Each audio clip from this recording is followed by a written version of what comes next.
How to add story on Instagram as Ask Me a Question. Hello everyone, welcome to this channel. I'm Emily and I'm here to help you out today. So without any delay, let's get started. So as you launch the Instagram application on a device, tap on the plus button and then tap on the story icon at the bottom of the screen. As you do that, click any random picture. Here I'm going for a plain black picture over here. After that, tap on the sticker icon at the top of the screen. Then here you can see different options over here. Now among the options you can see the option related to questions over here. So tap on the question icon over here.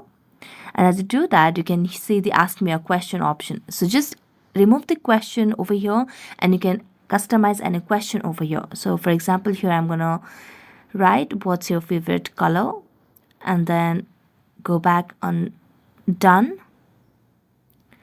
And you can now just add to your story and your followers and your audience can mention their answers over there in the box. So that's it. Thank you so much for watching this video and see you next time.